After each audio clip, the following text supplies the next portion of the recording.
سے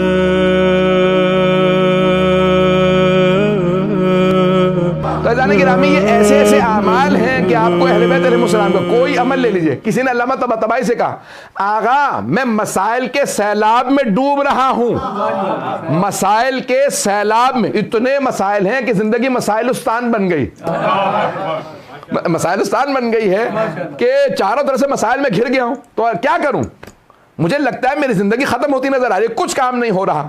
تو کہا جتنے سیلاب آئے ہوئے نا, مسائل کا سیلاب آیا ہوا, اس سے بڑا سیلاب صلوات کا لیا. تو فرمانے لگے اس سے بڑا سیلاب صلوات کا لیا.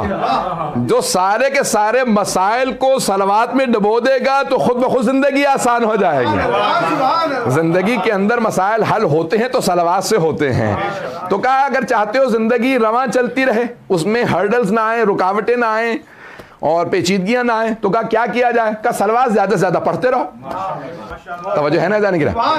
تو اب یہ زندگی کے اندر صلوات کا عجیب و غریب. بہت بڑے عالم تھے, تو وہ کہیں پارا چنار چلے گئے, وہاں کے نہیں تھے, وہاں تبلیغ کے لیے چلے گئے.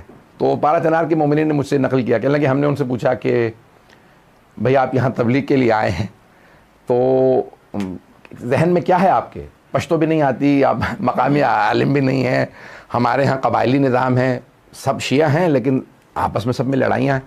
کہنے لگے میں سب حل کر لوں گا. کہنے لگے کیسے؟ کہنے لگے صلوات سے. پتہ نہیں لوگ ہیں یا نہیں.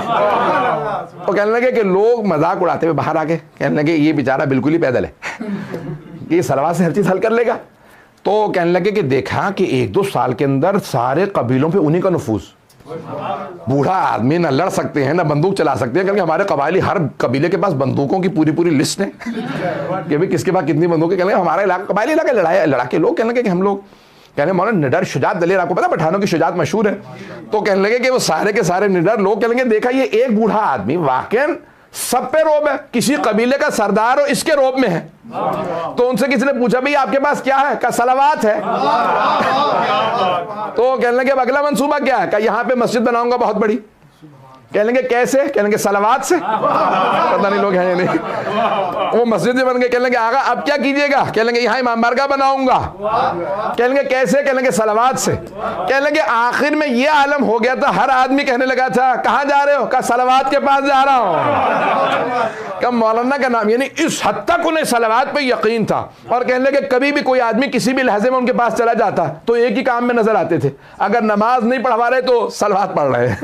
کہ ہمیشہ ان کی زبان سے ہر آدمی سنتا تھا صلوات پڑھ رہے ہیں. عزیزان گرامی, بہت سے لوگ کہتے ہیں پیروں کے پاس چلے جاؤ, فقیروں کے پاس چلے جاؤ, نجومیوں کے پاس چلے جاؤ, پتہ نہیں لوگ ہے یا نہیں ہے, جادوگروں کے پاس چلے جاؤ. ارے سب سے بڑا معجزہ گھر گھر میں موجود ہے اور آسان ہے. صلوات پڑھ کے تو دیکھے, کام نہ ہو تو پوچھو. بھئی اس سے بڑی کوئی شے ہی نہیں ہے. تو جانے گرامی, دعاؤں کی استجابت کے لیے صلوات ہے, کاموں کے حل کے لیے صلوات ہے, ہر پریشانی کی دوری کے لیے صلوات ہے. اس کے اندر بے انتہا اثرات ہیں, پڑھ کے دیکھیں پھر انسان دیکھے گا. محمد بلندر صلوات.